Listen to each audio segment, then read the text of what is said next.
Hola oyentes de Radio Sefaradi, bienvenidos nuevamente a El Buen Nombre con Alejandro Rubinstein. ¿Qué tal, Alejandro? ¿Qué tal, Jorge? Bueno, ya los oyentes que nos siguen con frecuencia saben que veníamos desarrollando una serie histórica, ¿no? Hablando de a través de la historia cómo fueron surgiendo los nombres judíos, pero hoy queríamos hacer un paréntesis porque esta semana, como todo el mundo sabe, este jueves 8 de marzo es el Día Internacional de la Mujer Trabajadora y queríamos aprovechar para hacer un programa especial dedicado a los nombres de mujeres, de los cuales en parte ya hemos hablado de ello cuando fueron las matriarcas, Sara, etcétera, pero queríamos hablar más en extenso, más en profundidad de lo que se acostumbra a hacer y cómo se acostumbra a hacer. Por supuesto, Jorge. De hecho, vamos a hacer un pequeño repaso y vamos a aderezar la participación de hoy con nuevos conceptos que no habíamos tratado previamente. Pues bien, si vamos a hablar del nombre de una mujer, tenemos que saber cuándo y en qué lugar se le impone este nombre. Y la primera oportunidad para nombrar a una bebita es de manera pública y comúnmente se hace en el primer Shabbat, que es posterior al nacimiento de la misma, en presencia de un minyan, que son 10 personas que están reunidas en el rezo en la sinagoga, y en esa ocasión el padre es honrado a subir a la Torá, recibe lo que en hebreo llamamos una aliyá, y a consecuencia de ello, al momento de pronunciar las bendiciones posteriores a la lectura de la porción bíblica, le es propicio al padre pronunciar el nombre de la hija. El hecho de presentar el nombre en público es precisamente ello, el que sea aceptada y reconocida ante el pueblo de Israel bajo la fórmula que el Padre la anuncia. Pues bien, el sábado no es el único de los días en los que se puede esto hacer. También se puede realizar los lunes, los jueves o el día en que esto ocurra siempre y cuando sea el inicio del mes. Esto es Rosh Chodesh y la razón de ello es porque se hace lectura de la Torá en estas ocasiones y por lo tanto el Padre puede recibir lo que ya he comentado, la aliyá. En el proceso de nominación, ya sea de chicos o chicas, el nombre de él o la recién nacida es mencionado, como lo he comentado ya, en la bendición, junto con el nombre del padre. Existen algunos ritos, sobre todo los conservadores y los reformistas, que incluyen el nombre de la madre para ser mencionada como una hija más del pueblo de Israel y hija de un padre y de una madre. Y esto nos lleva a algo totalmente nuevo que no habíamos comentado. ¿Cómo se establece el nombre de un chico o una chica adoptada? El Talmud, en el Tratado de Sanedrín, en la página 19, inciso B, indica que aquella persona que de alguna manera apoya a un huérfano debe de ser considerado como su padre. Y a partir de esta declaratoria, autoridades posteriores concluyeron que si uno adopta a un chico o una chica y no ha recibido el nombre, entonces ella o él pueden ser llamados bajo el nombre del padre adoptivo. Así, si la chica se va a llamar, por poner un ejemplo, Miriam, se dirá que es Miriam Bat Moshe porque el padre adoptivo se llamaba Moshe. O en el caso del varón, de igual manera. Si el chico fue nominado antes de haber sido dado en adopción, entonces el nombre del padre natural debe ser retenido. El Talmud en esto llega a una conclusión muy interesante basado en el pasaje del rey Saúl, a donde sus hijas, Mijal y Meirav, tuvieron varios hijos. El caso de Meirav es que ella es la que los tuvo y que fueron de alguna manera, cuidados o fueron llevados hacia su etapa adulta por la hermana menor Mijal, que desafortunadamente no tuvo hijos. En este caso, la Biblia hace referencia a que los hijos son de Mijal, aunque ella no fuera la madre real. Basado en esto, se concluye que es propio y adecuado que un chico o una chica que hayan sido adoptados sean llamados bajo el nombre de sus padres adoptivos. Esto es, aunque la ley judía se refiere a los padres naturales y que nunca pierden sus derechos respecto del hijo, este hijo siempre deberá de pronunciar el Kadish y deberá de hacer el luto correspondiente en caso de que estos fallezcan. Pero de igual manera también lo tendrá que hacer por el padre o la madre adoptiva. De tal suerte que se van estableciendo estos lazos emocionales muy fuertes y que hacen que la relación padre-hijo trascienda, y en este caso debemos hablar en este programa más de madre-hija, trasciendan más allá de los vínculos de la genética. Pues bien, el empleo de las fórmulas matronímicas en el judaísmo se utilizan de una manera desafortunadamente con alta frecuencia, y ahorita explicaré el por qué desafortunadamente. En el proceso de la vida normal de un judío, la referencia natural es el padre. El judaísmo es patronímico por naturaleza. Tan es así que, por ejemplo, cuando es llamado a la lectura de la Biblia, normalmente se le llama bajo el nombre del padre si es ashkenazí. Si es sefaradí, sí se utiliza el nombre de la madre y ahorita explicaremos el por qué. Pero en la Ketubá siempre aparecerá el nombre del padre y también en el get o documento del divorcio. Hay una excepción en la cual el nombre del padre no es considerado. Y esta es la parte más interesante de la matronimia. Cuando esta persona está enferma y se tiene que hacer una plegaria para que se recupere, se implora con el nombre de la madre. Aparentemente la práctica del uso de los matronímicos en esta ocasión se desarrolló de una manera bastante temprana en la historia. De hecho, estuvo muy en boga en los tiempos talmúdicos.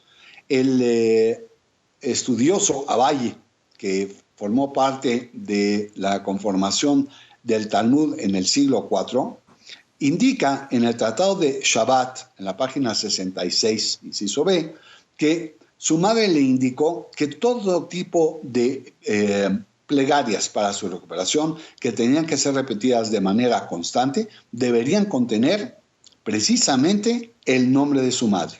Así pues, el Zohar, en la parte específica de la lectura de Lech Lechá, también hace una observación similar cuando indica de que cuando se apela hacia seres sobrenaturales o más que nada influencias sobrenaturales, entonces las plegarias y los cánticos deben de ser realizados en función al nombre de la madre. La justificación bíblica la encontramos en el Salmo 116, en la porción 16, en el Pasuk 16, porque en este caso, la pronunciaré primero en hebreo y después la traduciré al español, se dice, Ana Hashem, que ani avdeja benamateja, pitachta lemoserai. De esta suerte que estamos indicando con este versículo que le solicitamos a Hashem que reconozca que somos sus sirvientes, pero también indicamos que somos sus sirvientes, hijos de su sirviente, pero del lado femenino, amateja. La madre es también alguien que ha hecho servicio hacia Hashem. Esta relación se entiende como algo muy interesante porque Rashi, el famosísimo exégeta del siglo XI, indica que un esclavo que ha nacido de una madre que también es esclavo es mucho más sumiso que un esclavo que ha nacido de una relación de libertad. Esto hace que siempre entendamos que la sumisión que aparentemente en estas épocas es tomada para mal de la mujer es un rasgo de carácter muy positivo y que debe de ser considerado también para efectos de la nominación y de la imploración hacia Hashem en caso de que una persona esté en un peligro de una enfermedad muy grave o inclusive en un peligro de muerte. Pues bien, el empleo de esta forma matronímica también nos permite identificar a una persona para evitar confusiones y malentendidos. Por ejemplo, en el caso también de un estudioso del Talmud de nombre Mari, era un prosélito, un converso, y era llamado Mari ben Rachel, o sea, con la fórmula de la madre. Este estatus de prosélito se había convertido entonces en el sello de marca de su portador. Es importante que el estatus de una persona como judío sea conocido. ¿Por qué? Porque puede determinar sus derechos y también puede afectar los derechos de otros. Vamos a poner un ejemplo. El caso de este prosélito no puede permitirse que se case con su hija, por así decirlo, con un Cohen, toda vez que los coanitas no pueden tener más que relaciones específicas como se indica en la Biblia, y los prosélitos están excluidos precisamente de esta posibilidad.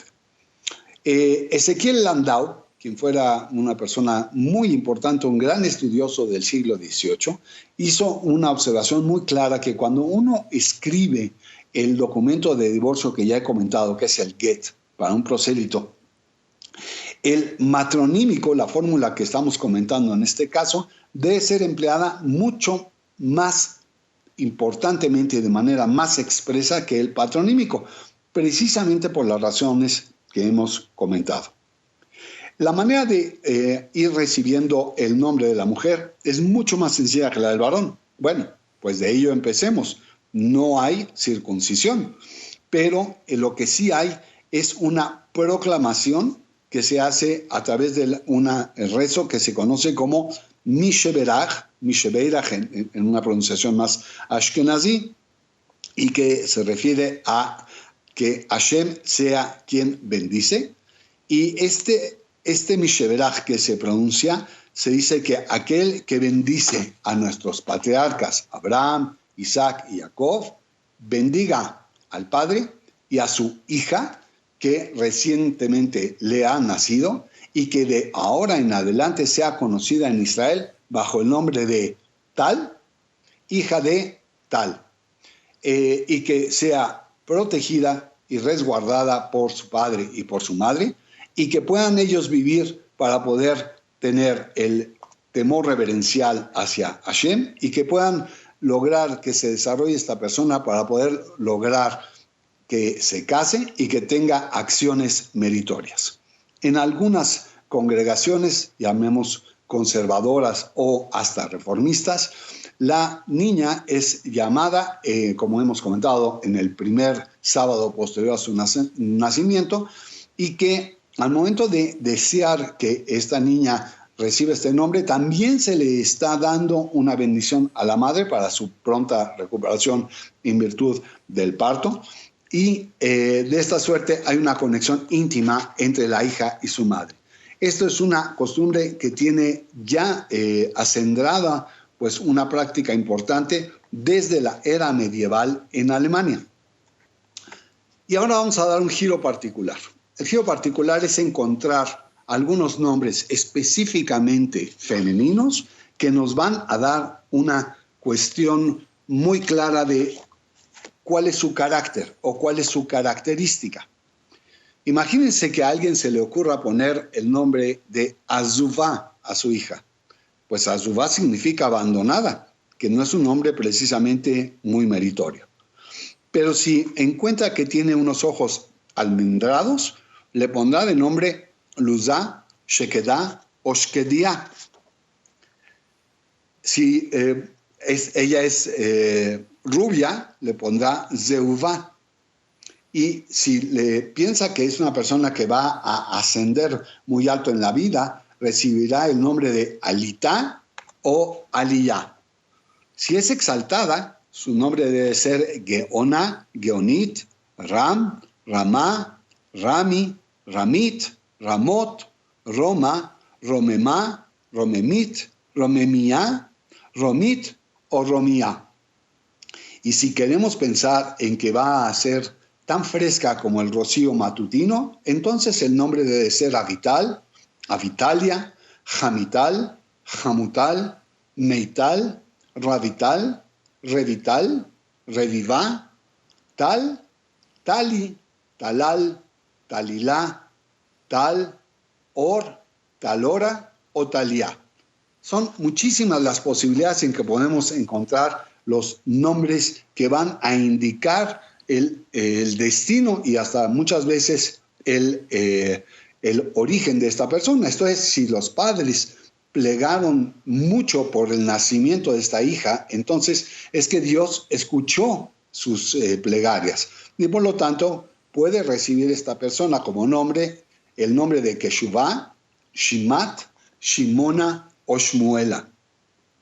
Hay tantas y tantas posibilidades que no nos podríamos alcanzar el tiempo de esta transmisión para poderles comentar todos los posibles nombres, pero bueno, terminemos por lo menos hoy con lo que sería lo natural. El padre y la madre procuran proteger a su hija de todo mal, y la hija a su vez deberá ser una protectora de sus críos en el futuro, de tal suerte que tiene el doble efecto, el efecto del presente y el efecto del futuro, cuando le ponemos a una hija el nombre que conlleva el tema de la protección, como son los nombres de Avigdorá, Jasiá, Josa, Magená, Meginá, Seturá, Shamirá, Shmurá, Shimra, Shimrat, Shimriá, Sitriá, Tziná, Yaakova y claro, Zeirá.